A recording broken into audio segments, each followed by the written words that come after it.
Ang programang ito ay rated SPG. Striktong patnubay at gabay ng magulang ang kailangan. Maaaring may masiselang tema, lengguwahe, karahasan, sexual, horror o droga na hindi angkop sa mga bata.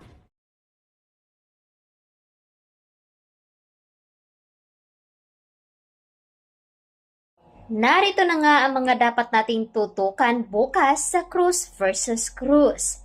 Nalaman na nga dito ni Felma ang nangyari dito kay Jessica. At galit na galit nga ito dahil hindi nga sinabi ni Colleen upang hindi nga daw ito mag-aalala. Kaya naman si Hazel na mismo ang nagsabi at nakatikim naman si Colleen ng sampal dito kay Hazel at gusto pa nga niya itong sapunutan. Ngunit pinigilan naman ito ni Felma na wag sakta ng kanyang anak. At pinipilit nga dito ni Hazel na itinulak nga daw ito ni Colleen kaya ito nasagasaan. Ngunit pinigilan naman sila at wala nga daw itong alam.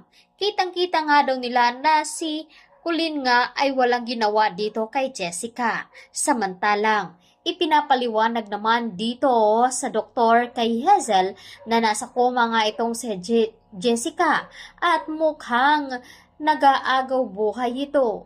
Kaya naman, nung malaman ito ni Manuel ay agad nga itong pinuntahan doon sa ICU upang makita ang kaniyang anak. Kinausap nga ito ni Manuel si Jessica na lumaban ito. Kaya naman nakitaan nila ng sign at mukhang magigising nga itong si Jessica.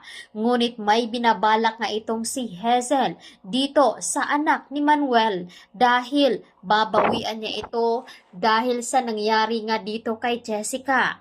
At gagawin nga din daw dito ni Hazel ang ginawa ni Colleen dito kay Jessica. Kaya ano nga ba ang binabalak dito ni Hazel? Magigising na nga ba ng tuluyan itong si Jessica matapos nga magkakauyos itong si Anding at si Manuel. Humihingi nga ito ng tawad at nagpapaalam na rin na kapag tuluyan na nga siyang gumaling ay liligawan niya muli itong si Felma upang mabubuo muli ang kanilang pamilya.